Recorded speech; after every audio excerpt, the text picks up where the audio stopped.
because it's really nice to see you. Also, just so you know, we are recording this. Lovely. So nice to see all these amazing people coming and joining us. Thank you very much. That's all.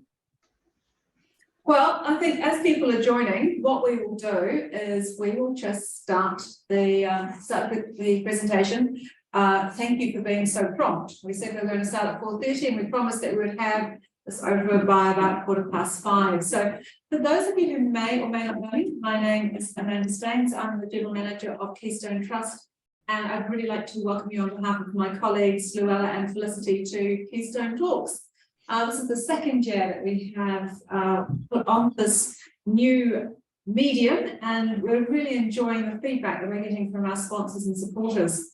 So today we're looking at ESG, new paradigm, and how do we look at it through some lenses?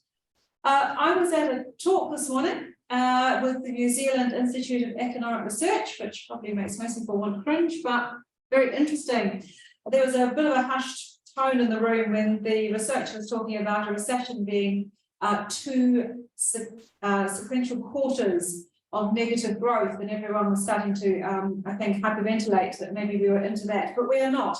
They are not seeing this happening for our economy. In fact, what they're saying is that in the long term, the economic outlook is actually not too bad. The phrase they used was a not too hard landing, which I think in economic parlance means things will be okay. But the other part of it, which was to bring a little bit of sunshine into it, and so I said to my colleagues here, we need a little bit of that, especially if you live here in Auckland at the moment. It is absolutely rotten weather. This is the time to build your relationships, to build your partnerships. It is about looking at what you are doing differently that sets you apart in the marketplace. So really delighted that you're joining us for this conversation, because hopefully you'll find that being a partner with Keystone Trust gives you just that little bit of an edge as you are looking at your broader outcomes and your development with your colleagues. They're particularly talking about how to build a successful business around that sort of strong team culture, care of your people, care of your communities is absolutely essential for your business growth.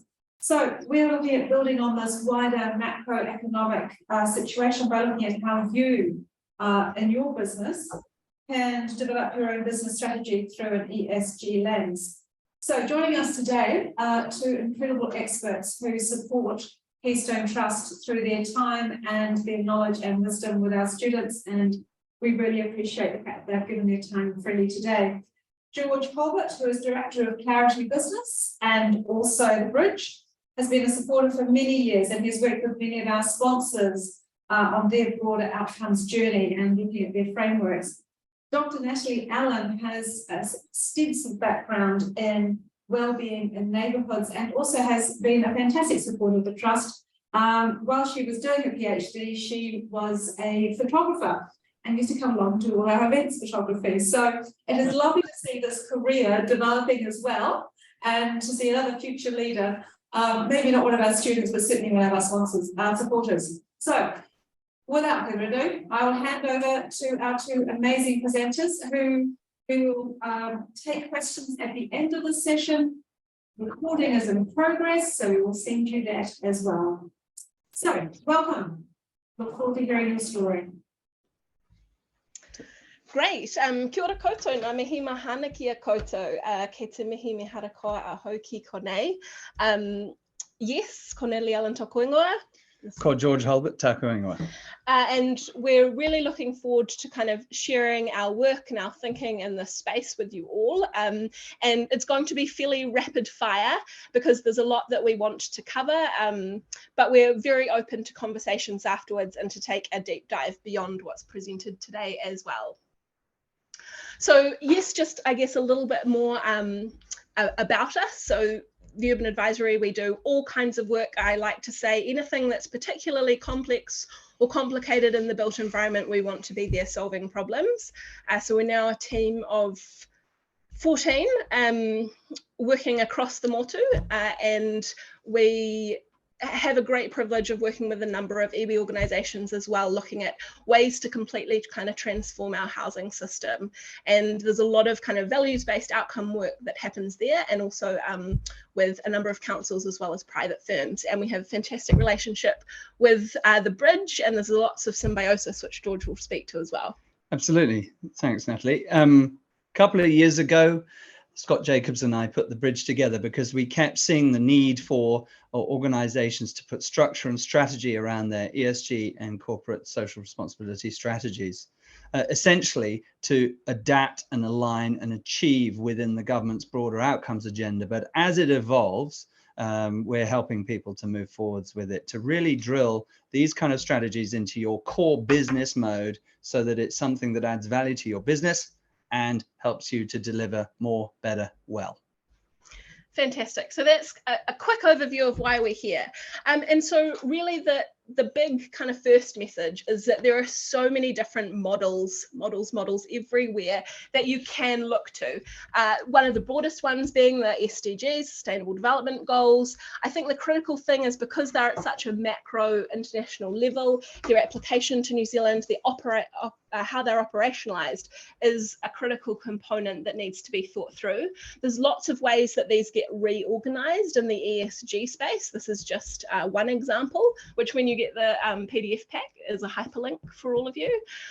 There's also, some really large, fantastic frameworks that can be operationalized at, different scales in a neighborhood and built projects.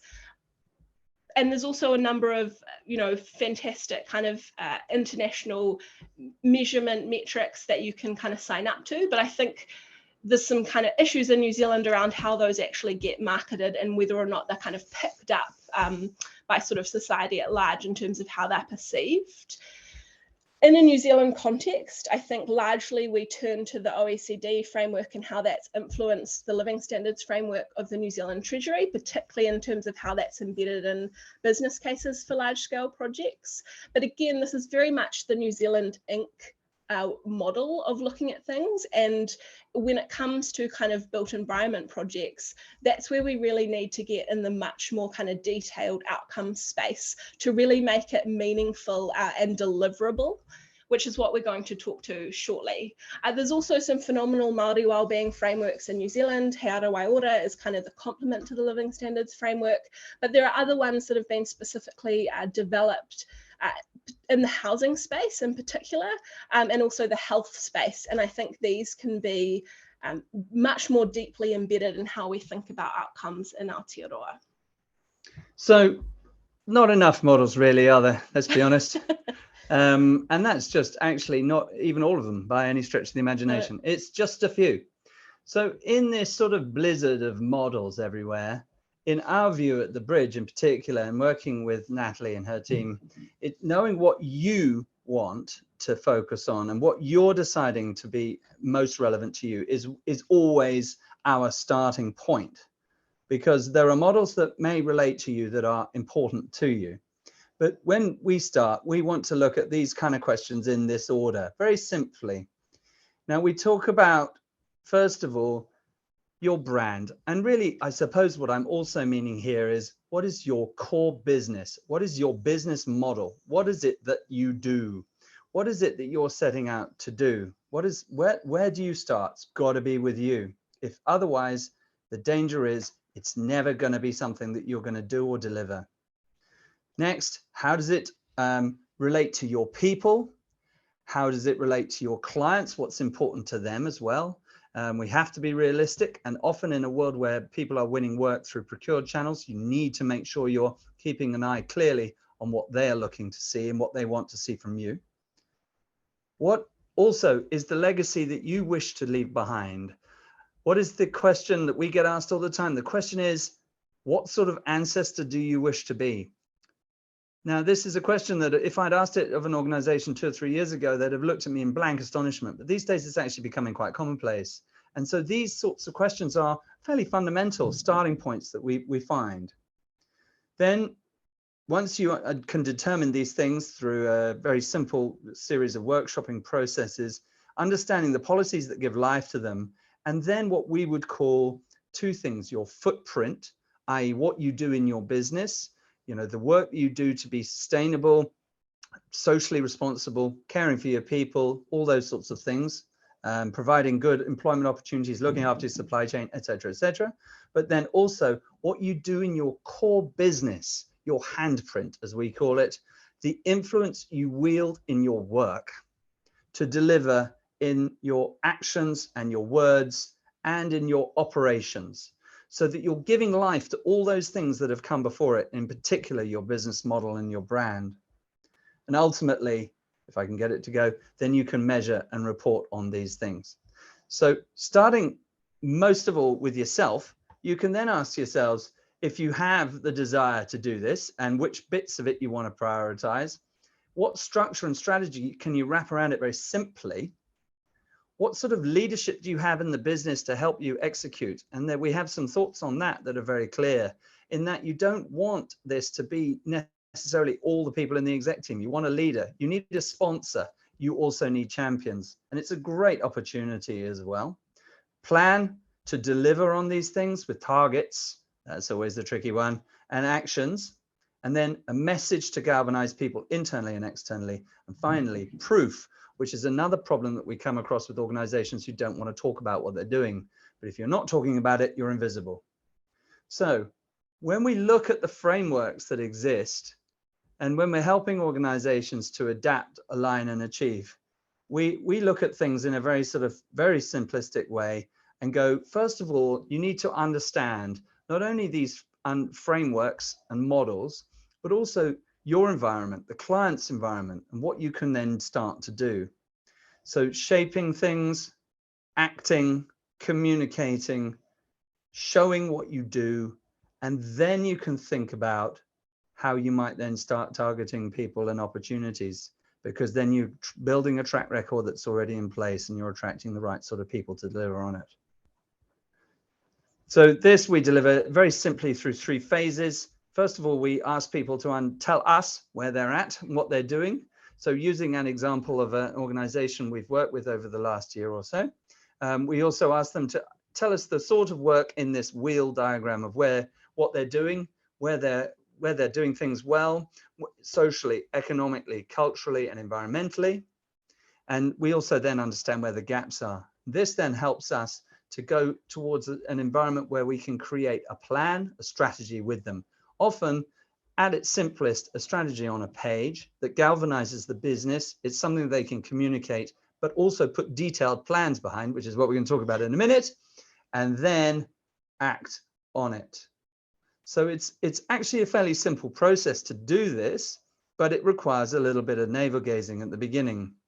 And this is very simply this example that I would show you, that is at its heart, this business is now focused on its core business of sustainable fleet management. It's about equipping its clients to make more sustainable choices and therefore helping them to do better as well.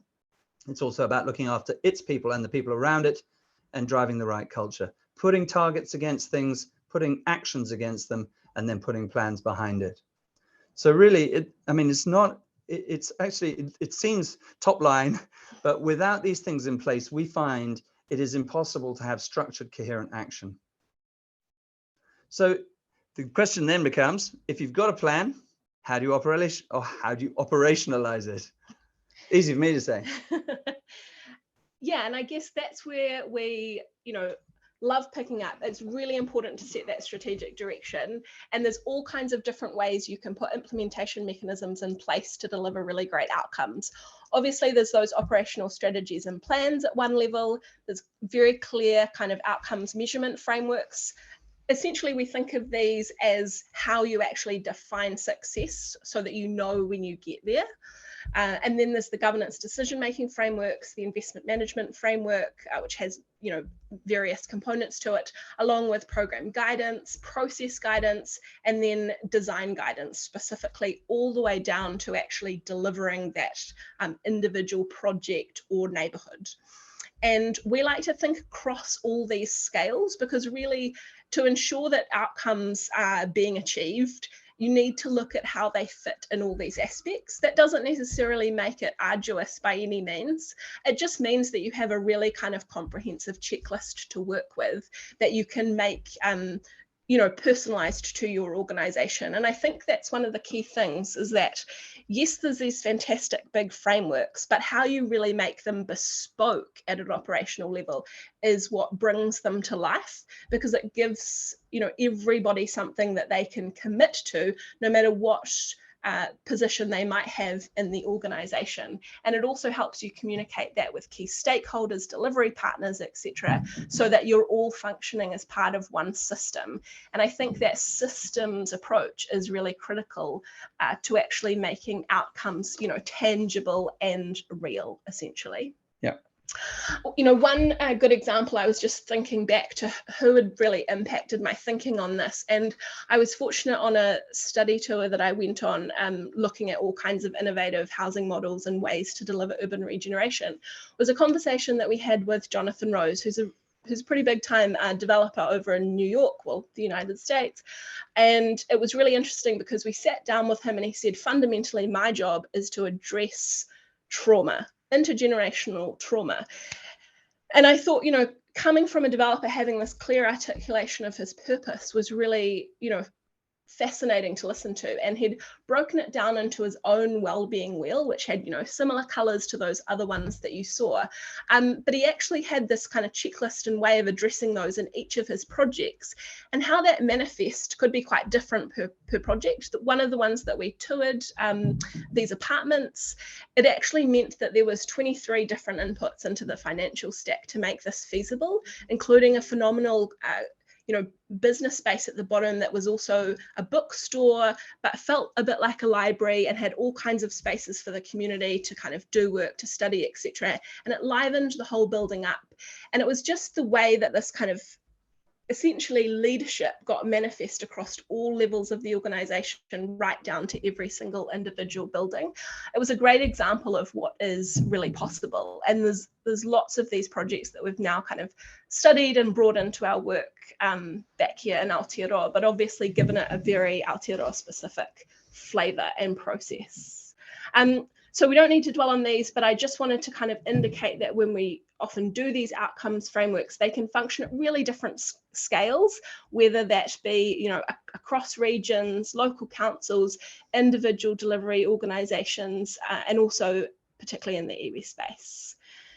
When we're kind of functioning at those large-scale neighbourhood projects, often because of the way that the business cases are structured, it will be tied back to the living standards framework. And so this is kind of an example of some sort of domains or outcomes categories, if you will, that we've used. And sitting behind this will be all the definitions of those outcomes, and then measures and indicators, which are both subjective and objective. And I'll go into a few of those shortly. Then at a real kind of council scale, often it's about pulling together all the strategy and policy, because usually so much work has been done. And so when you're working with, in this kind of local council space, acknowledging and drawing from all this material can be really powerful in terms of, negotiating projects in different ways and getting partnerships across the line to kind of catalyze those projects. And that's where sort of shared outcomes becomes a critical component. And then when we look at kind of the individual project scale, this is an example from working with the Queenstown Lakes Community Housing Trust, which do phenomenal mahi. And we looked kind of across scales from the home, community, neighbourhood, and looked at how an outcomes framework could be developed for them. And it was very much, at a high level, they had these 3 key drivers that they were looking to address in all their projects. And we then looked at how there could be kind of strategies across different categories and how those related back. And then within each of those, it was kind of key action points. So there was a real sense of how your kind of very high level approaches related to your decisions on the ground with particular projects. So just to give an example of that, there might be a strategy around energy and green buildings. There'd be, in this case, 8 action areas, everything from build cost, hot water cost, through to water use. And then those actions could be broken down, and sitting behind this was like a guidebook that you could navigate through, and you could say, okay, for our portfolio, we might have particular aspirations, but for an individual project, here's what we're going to prioritize and why. So you could have partial or holistic responses. And it was through this kind of navigating this decision making that you could be really clear about why design decisions were actually being made, and essentially frame up a really comprehensive brief for the design teams, so that you knew that what was going to be delivered back would be meeting all your outcomes. So that brings us to the critical component of all this, George. Why do it? What's the return on investment? This is a question that I'm sure you all wonder about from time to time, and it's certainly a question we get asked a lot, along with how do we set targets in which area. And the honest truth is, ROI is different in the eye of the beholder. And it's a question of what enables you to catalyze on that investment, obviously, to state the bleeding obvious. But it looks, as Natalie would say, it goes on a scale from tight to loose to tight again. It's about question of what gives a coherent picture. It's about what enables you to deliver and what enables your clients to deliver in their own way and to their own agenda. Yeah, and I think having a tight, loose, tight framework for outcomes, or having that in mind, it's about, if you have that real clarity of what your outcomes are at the beginning, yep, then a whole lot of different players can carry on doing their various actions. You can be working in consortia groups, etc. You can have multiple partners doing different projects within one area, so you can all do things your own way, but you're contributing to this bigger picture almost by default. And that's where it becomes really helpful, because it's efficient and it doesn't hold anybody up, but you get to kind of this shared pathway for accountability at the end. And that's why for us, it's not starting with the model that's important. It's starting with your own objectives and starting with your own requirements, your own vision, your own values, your own model, what you're looking to achieve as an organization or as a project or as a group. So it has to start there. And then the model really becomes a measurement tool, really, doesn't it? It does.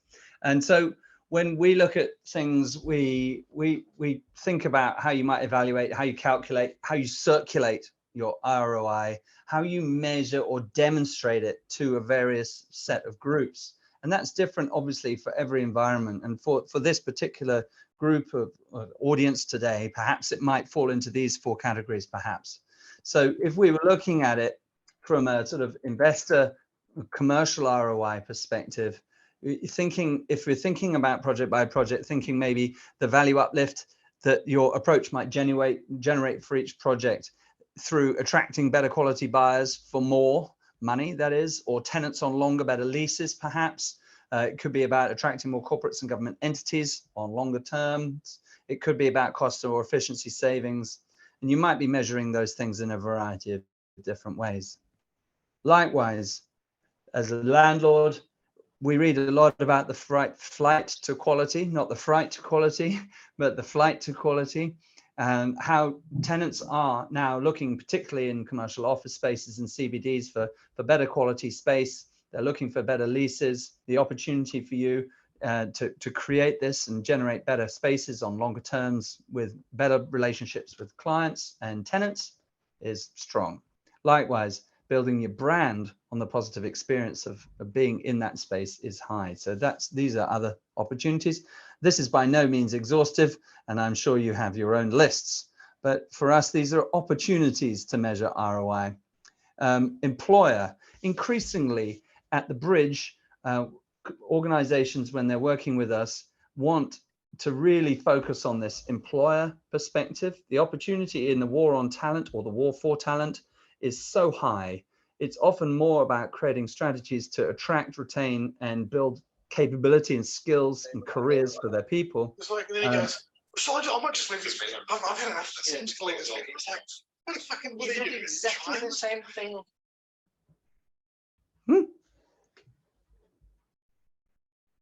Are we all right to continue? I believe so. Okay, great. We're almost at the end and we're looking forward to some good questions in a moment. Yeah, my last one, market ROI. And this is absolutely critical. differentiation of brand, and we don't see this enough from the organizations that we deal with. There's also this critical perspective of transition risk.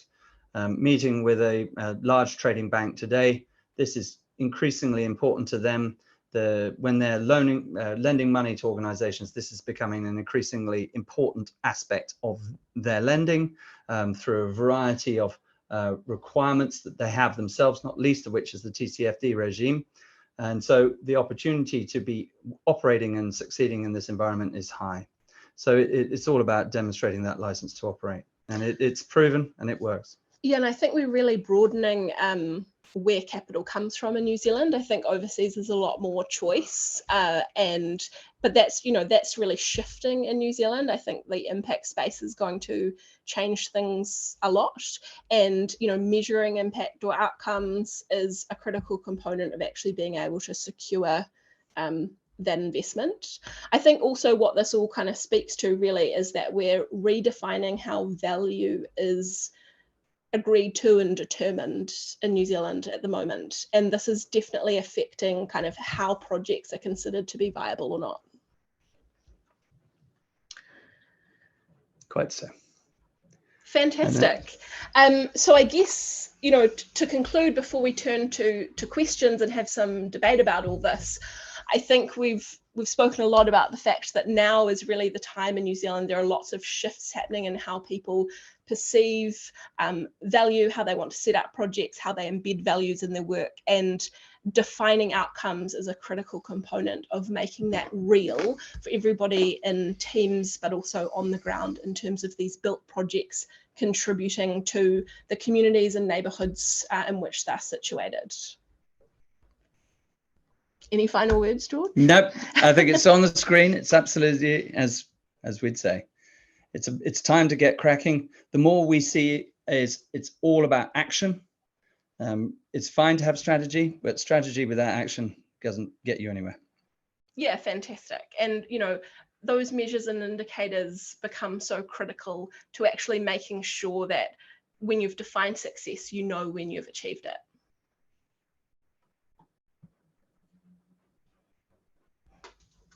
Wow, fantastic. Thank you so much. That is very, very interesting.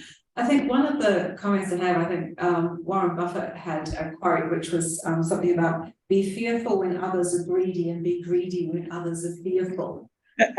This seems to be the time to actually be taking and owning some space, which you can do through this very clever use of these models, but also being able to articulate within your strategy and your culture what your values are. And I thought one of the questions is how do you see value being determined? So we had that little conversation beforehand about value versus values. How do you see that happening in this space? It's a bit like ROI in many ways.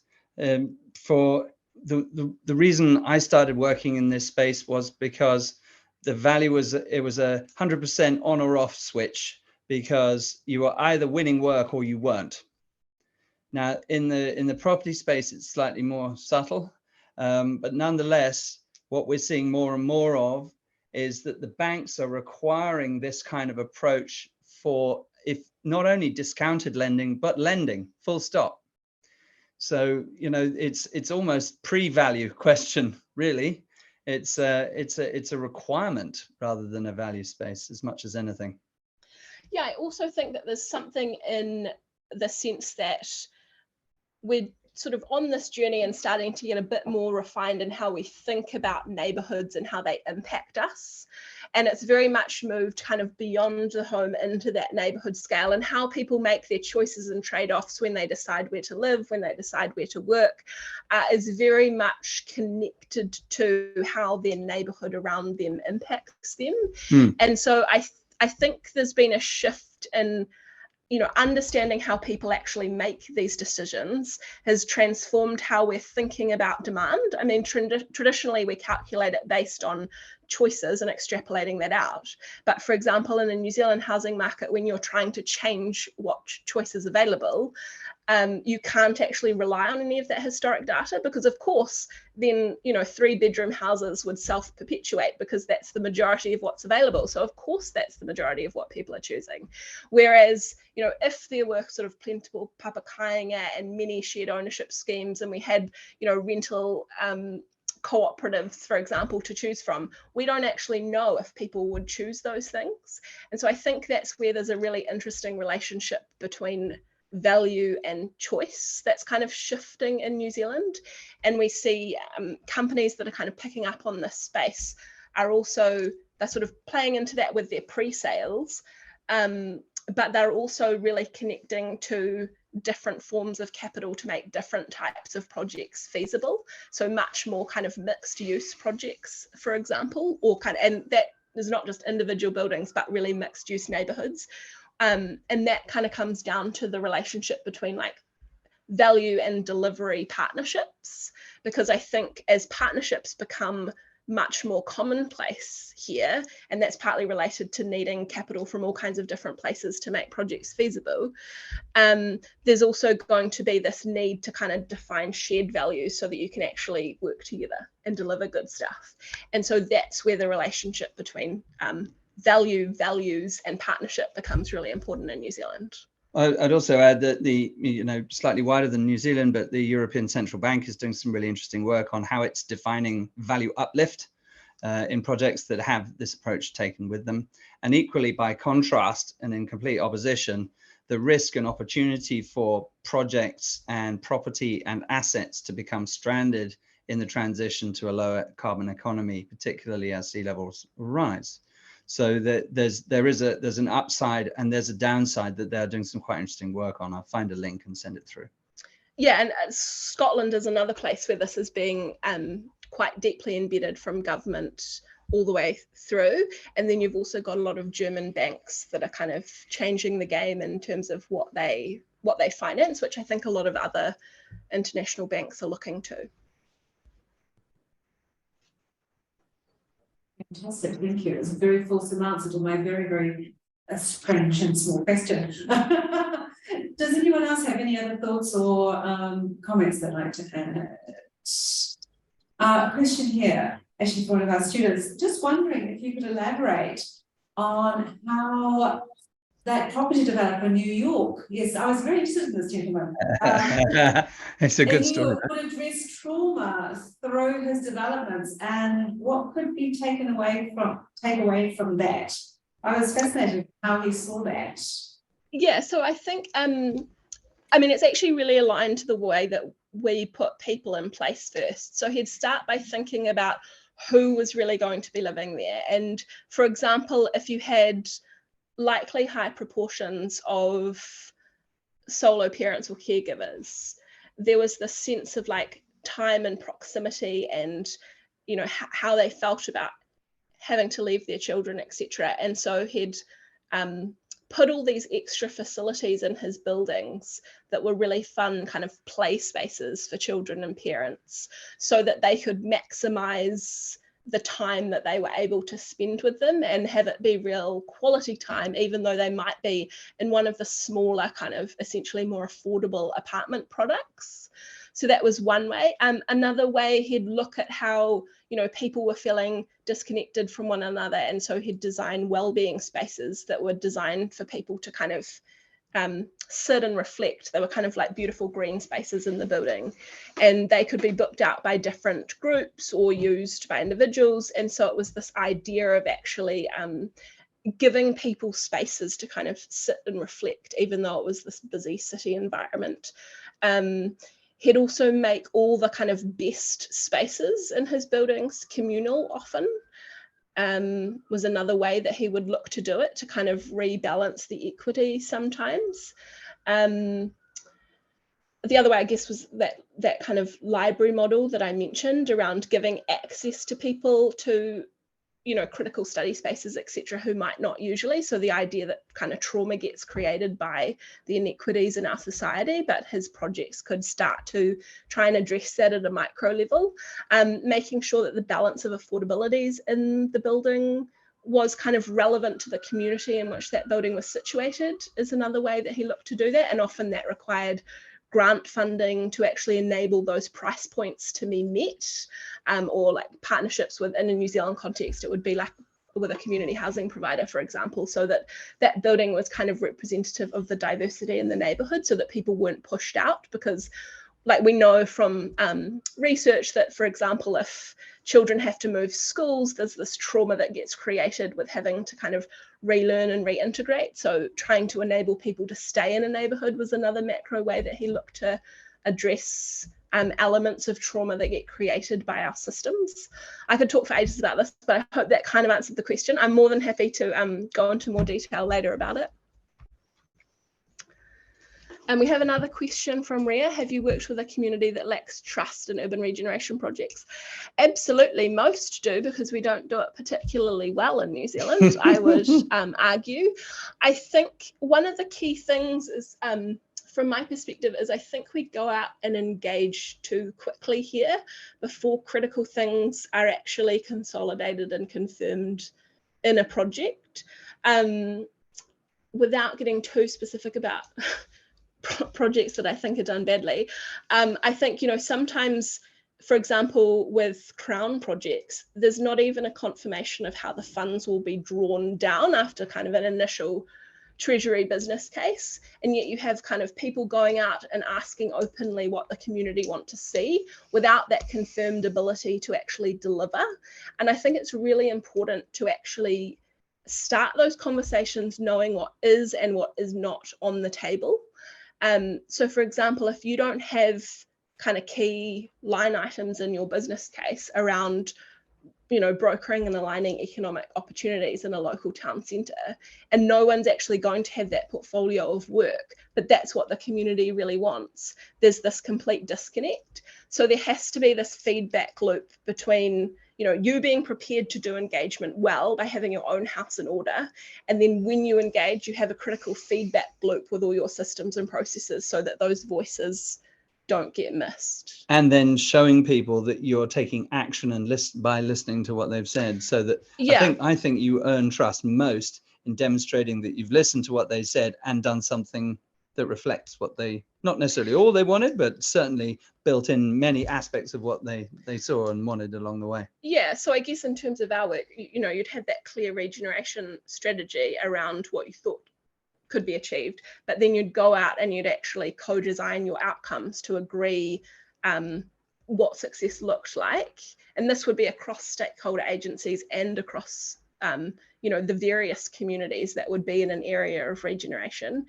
And it's a little bit like going slow to go fast, because you can get all those things in place before you actually go, and now we're replacing houses. And I think because we're quite obsessed in New Zealand with outputs being like the number of things, like we have to have delivered a certain number of houses, we forget the fact that what's actually critical is whether those houses are the right houses in the right places and the impact that they're going to have on the people that are living in them. And so that's where kind of going slow to go fast and really define those outcomes. It means that, you know, regeneration is so much more than building houses. It's fundamentally shifting the social and economic geography of a place, and being responsive to the people that live there. Again, very passion topic, could talk about this for too long, but hopefully, Rhea, that addressed kind of a core part of your question. Thank you. I think it's certainly and fascinating. I think that we see some of those issues and some of the older development, you know, the townships that we had, you know, the Naianais, the Titans, those started with amazing opportunity, amazing visions, and then unfortunately some of the township, the central core of it was brought out, and you end up in dormitory suburbs, and you end up with people leaving those areas, nothing there during the day for the young people, communities that actually aren't able to be as cohesive as they need to because they don't have a centre that they can actually bring everybody into, and that well-being for that community has not been, and was not considered as strongly as it is today. So you might want to comment on that. Another way to measure value. You know, what does a place look like at certain times of day? Mm-hmm.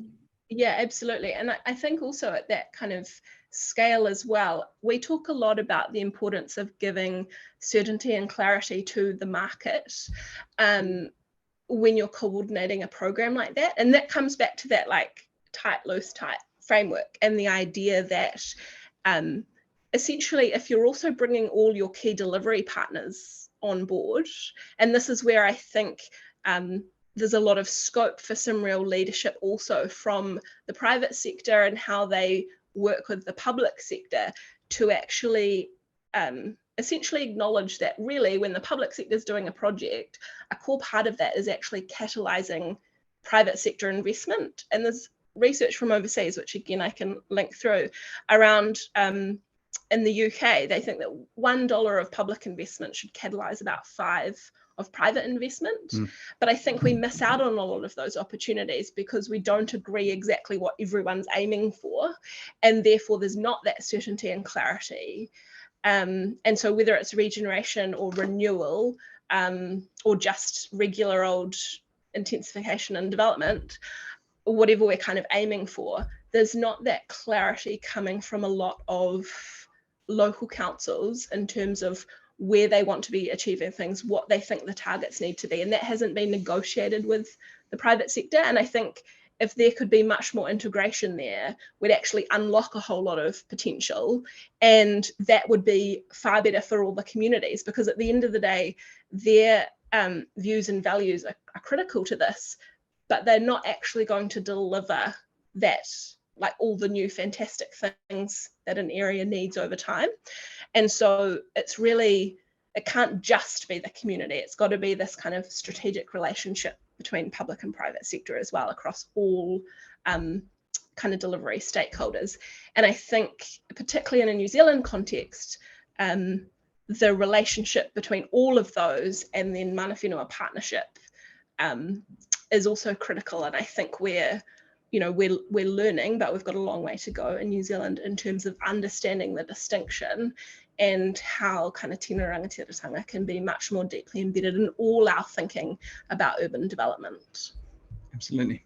Through design, development, operation, and then on. Yeah. Well, look, thank you to both of you for an absolutely fantastic session. That was amazing. We promised that we would conclude by 5:15, and we have at that time. So thank you for your time. It was well done. We will share the recording to everyone who registered for this evening's event. And thank you again. We've had some lovely comments here, great insights. Thanks, Natalie and George. Thank you from our students as well who joined us this evening. I think some very insightful questions asked by them as well. So again, thank you both to our speakers. Marvellous. Thank you for being our supporters. We really appreciate you sharing your IP actually with us and all of our sponsors this evening as well. So we will be back in touch with everyone. We look to do one more session this year. Can't believe it is already May, and the year is disappearing on us. But thank you. Look forward to seeing you all again some other time. Have a good evening. Thanks very much. Thank you. Ka kite. Bye-bye.